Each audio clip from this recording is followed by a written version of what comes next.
Hi, my name is Marianne Grimmett, and I am in Bernadette, my Seafoam Shasta Air Flight camper. I chose this space for a very specific purpose. I own this camper. It is titled in my name, and I pull it with a car that I own, also titled in my own name. I have a driver's license, and I have a checking account, all in my name. It's easy to forget in this modern era that these freedoms have not always been the case. In fact, it wasn't until 1974, just 9 years before I was born, that the Equal Credit Opportunity Act was passed, giving women the right to obtain credit cards in their name only. So this is my mom. She was in her 20s when Sandra Day O'Connor was sworn in as the first woman justice on the United States Supreme Court. This is my Grandma Annie. She was 28 when the 1963 Equal Pay Act was signed into law by JFK. And this is my great-grandma Ruby. She was born in 1917, at a time when not all women in this country were allowed to vote. It wasn't until the 19th Amendment was passed in 1920 that women had suffrage in all 50 states. That was 102 years ago. Now, in some ways, that seems like a long time ago, but in reality, it hasn't been that long at all. I knew my great-grandma. She was at my wedding. She didn't pass away until I was an adult. So, in that context, we are not that far removed from the fight for women's suffrage. The history of women in the United States is one of resilience, strength, and progress. But it is progress that has come over time, and it has not been without intentionality, sacrifice, and determination. On March 31st, 1776, Abigail Adams wrote to her husband, John Adams, "Remember the ladies and be more generous and favorable to them than your ancestors. Do not put such unlimited power into the hands of the husbands. Remember, all men would be tyrants if they could. If particular care and attention is not paid to the ladies, we are determined to foment a rebellion, and we will not hold ourselves bound by any laws in which we have no voice or representation." The purpose of this project is to remember the ladies, particularly in regard to the roles that they played during the American Revolution. Now, we all know that women have participated as a group and as individuals in every war, but they are rarely acknowledged in history books or commemorated with monuments. And that's partly because until recently, only a small number of women have participated in war as soldiers on the battlefield. So, limiting consideration of women's roles in war to battlefield performance gives a false sense of their involvement. That is why it is necessary to examine all the roles that they have played. Now, unfortunately, their stories are less likely than men to have been told. Partly this is because of literacy. So women during the colonial era were not as literate as men. In fact, likely fewer than half of colonial women were literate at the start of the American Revolution. Those who did have the privilege of literacy were often too busy running households to write in journals or publish pamphlets or histories. However, there are many whose stories have been told, and there is certainly room to tell more of them. So for the purpose of this project, I'd like to specifically respond to an article by Linda Grant DePauw, a historian. She is the author of Founding Mothers, Women of America in the Revolutionary Era, and Battle Cries and Lullabies, Women in War from Prehistory to the Present. So she has a theory that there are 9 specific roles that women played during the American Revolution, and I'd like to talk about those. So first of all, Linda DePauw Grant talks about the role of victim. And this is women's traditional role in war. Just like the man is the warrior, the woman is the victim. Now, this is a little problematic during the American Revolution because in reality, the war was fought literally on the home front. So women were so busy keeping households running, feeding their families, taking care of the livestock. They had agency. They had no choice but to have agency during this time. Another role that DePauw talks about is cheerleader. This is the victim, but the victim with a face, the fair lady who needs protection but actively encourages men to go into battle for her sake. So Revolutionary War women were less likely to fit this role than were women of the American Civil War, because during the colonial period, wars with the French, the Spanish, the American Indians were constantly occurring in their lifetime. They knew exactly the cost of war. They knew that war was nothing to cheer about.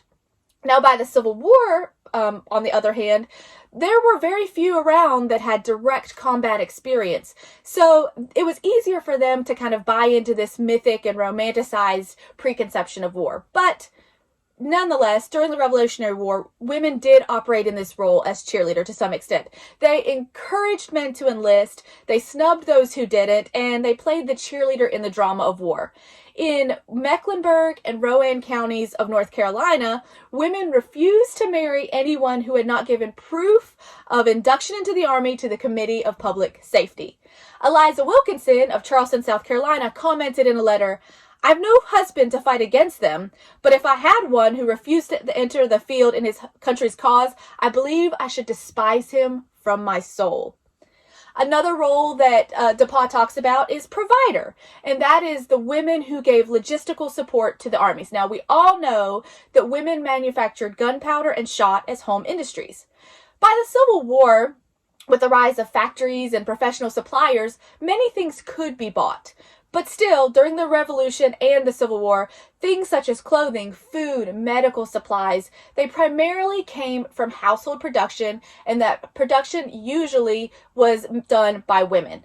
So this is Esther Reed, who argued in The Sentiments of an American Woman that women were born for liberty. She founded the Ladies Association of Philadelphia, the very first female voluntary association in the United States, and it raised money to support the soldiers. Now, granted, this society was only an option available to upper-class women whose husbands were in political leadership, but still, it took women's patriotism outdoors and into the streets, offering these elite women a way to participate in politics that was traditionally unavailable to them. It also offered a blueprint for women in other colonies to form similar societies and contribute to the war effort. So another role that DePauw talks about is women as wives and prostitutes, basically women as sexual partners to men. During the Revolution, there really wasn't that much camp prostitution as compared to the American Civil War, partly because of the underlying religious ideology that fueled the revolution, but also partly because the soldiers were so poor. Wives of soldiers appeared to have been treated with respect. And in fact, wives of the high-ranking officers commonly accompanied their husbands to camp and on the march. An example is Lucy Knox. She is the wife of General Henry Knox.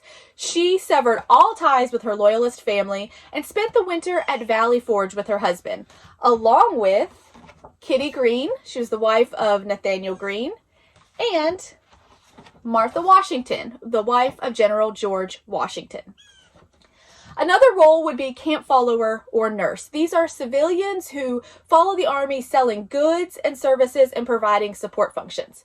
So many of the support functions that these camp followers fulfilled during the American Revolution were later performed by military personnel. But during the Revolution, our army wasn't quite as organized, and so it really fell on women to do a lot of the cooking, cleaning, laundry, and nursing. So just toting water was an extremely vital chore, and it was performed largely by women. Women who did so were given the nickname Molly Pitcher. This is the American Revolution's version of Rosie the Riveter. She may have been based on Margaret Corbin, who followed her husband John, an artilleryman, from camp to camp. So on November 16th, 1776, at Fort Washington, her husband John was killed while firing a cannon. So Margaret took his place at the cannon, firing until she herself was struck down with injuries to her arm, her chest, and her jaw. She never fully healed from these injuries. On July 6, 1779, the Board of War granted her half the monthly pay of a soldier in the Continental Army, making her the first woman to receive a military pension from Congress. Another role is the defender. Now, technically, during this time, this was the role of the man of the house. But if he was away, then it was acceptable and even heroic for women to step in to protect their children and their home. So because the man is off being the warrior, fulfilling his role, it's not an insult to him for the woman to step in and take this temporary position. So stories abound of women attacking soldiers with everything from hatchets to pitchforks to pots of boiling lye. This is Nancy Hart. She defended her home against British soldiers, shooting one and holding off the rest until her husband Benjamin arrived. He wanted to shoot them. She insisted on hanging them. In 1912, long after the American Revolution, work was being done on the old Hart home place, and excavators discovered a row of 6 skeletons buried in a neat little row, and it is estimated that they had been buried for over a century. Another of DePauw's roles is covert operations. We all know about Washington's spy ring, the smuggling, the espionage, the sabotage, the codes hidden in laundry lines and in inanimate objects. So historian Linda Kerber argues that because a woman's political choices were less politically scrutinized than men, they were able to easily and effectively shift back and forth between camps. It is rumored that British General Thomas Gage's wife, Margaret Kemble Gage, was a spy for the Americans. Some historians speculate that it was Margaret Kemble Gage who tipped off Dr. Joseph Warren that the British intended to arrest Samuel Adams and John Hancock at Lexington and then destroy the military stockpile at Concord. So Warren dispatched writers such as Paul Revere and William Dawes, who tipped off other writers, and as a result, the Continental Army had time to prepare. So, nobody knows for sure who Warren's secret source was. He never told, and he was killed 2 months later at Bunker Hill. However, Margaret Kemble Gage was known to be an American sympathizer, being an American herself. General Gage, her husband, claimed to have told only 2 people, his second in command and one other person. At the time, his top aides suspected that the other person was his wife, Margaret. Now, prior to this, General Gage was by all appearances very happy with his wife. They had a good relationship. But after Lexington and Concord, he put her on a ship and sent her back to England. Another spy was Lydia Darragh, whose Philadelphia home was used in 1777 for meetings by General William Howe. So because their family were Quakers and presumed to be pacifists, the British weren't so worried about what Lydia was doing. But on December 2nd, 1777, she overheard a plan to attack Washington at White Marsh in 2 days' time.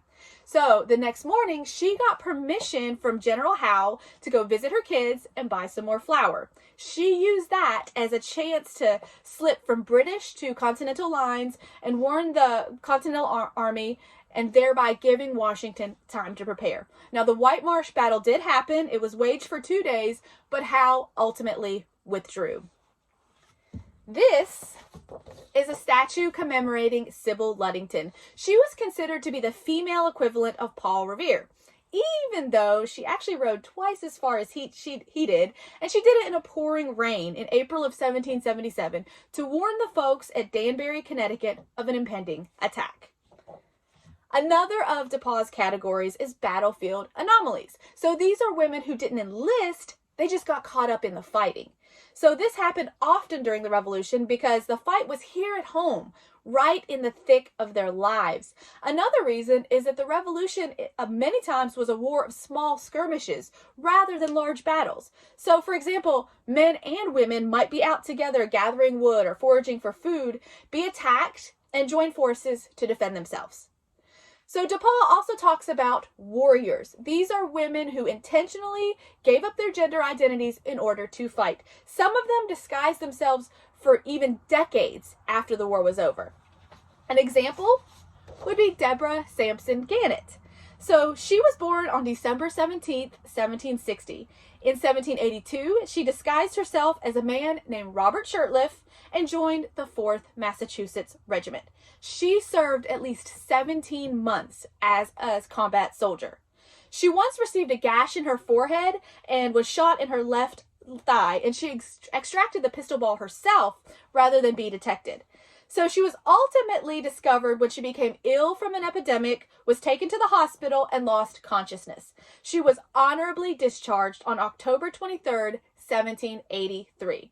Sampson was the only woman to earn a full military pension for fighting in the Revolutionary War, perhaps because she was backed by one Paul Revere, who wrote that he expected Sampson to be a tall, masculine female, but she was actually a small, effeminate, and conversible woman.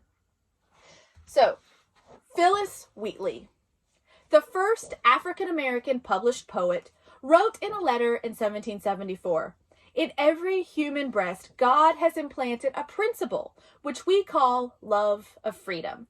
It is impatient of impression and pants for deliverance." Now, Phyllis Wheatley was specifically speaking of slavery, but it does have many applications. These women that I've mentioned, they may have been working actively for independence and progress, or maybe they were just living the lives that they were assigned, but doing so to the best of their ability, with the hope that they were leaving the world better than they found it. Sometimes the role that they played was clear. Sometimes it's not so easily defined. That's because during the Revolution, the mythology of the war recognized only male warriors and female victims. So stories that involve bedpans and laundry and fighting women don't necessarily fit that mold. During many wars in our nation's history, not just the American Revolution, heroic women are discovered with surprise and astonishment. We clap for them briefly, but then they're forgotten once the guns are silent. This is what happens when military history is narrowly defined as being limited to weapons and battlefield strategies. I welcome a broader understanding of military history, one that includes all of the roles that men and women have played.